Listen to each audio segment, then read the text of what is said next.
A trademark is a monopoly. I'm Angela Langlotz, and I'm going to spend the next 3 minutes talking about this. I go live on weekdays to talk trademark and copyright law. So I was talking to a prospective client yesterday, and he was really frustrated. He had purchased a very expensive domain name that he wanted to use, but when I did a search, we discovered that somebody else was using something very similar. And he said to me, I feel, these guys don't have a monopoly on these terms.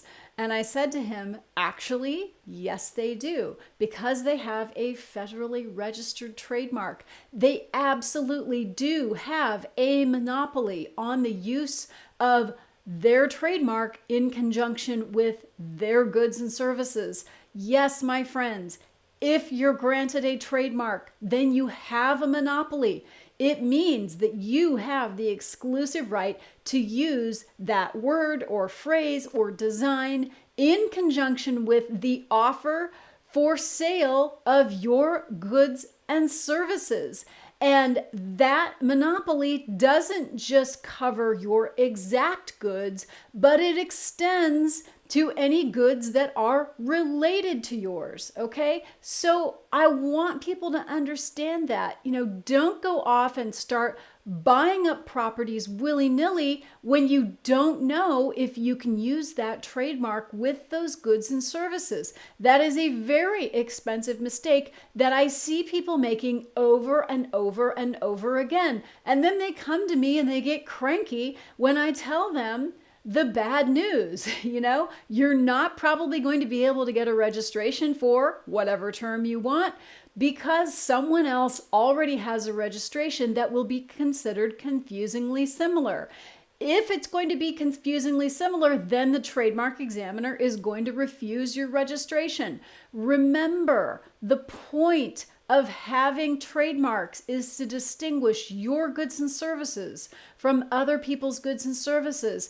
And if I, as a consumer, can't do that because your mark is confusingly similar to someone else's mark, and there's a lot of factors that go into that, but I don't have time to go into them now. But if I, as the consumer, am likely to be confused, then your mark application will be refused. So please, before you invest in expensive properties like a URL or something else, before you go buying a big brand package or investing in that trademark, make sure that it is registrable for your goods and that you're not stepping on somebody else's toes.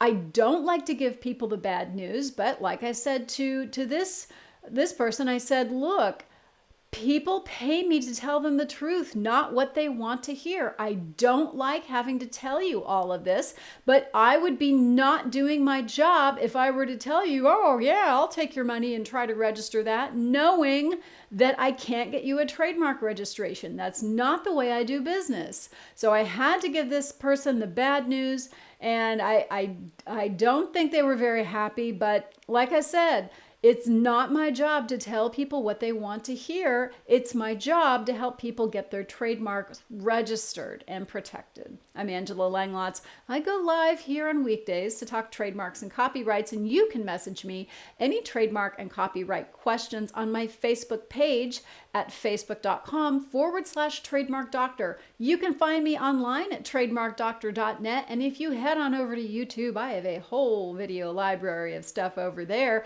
literally hundreds of videos about trademark and copyright law. Just search Trademark Doctor.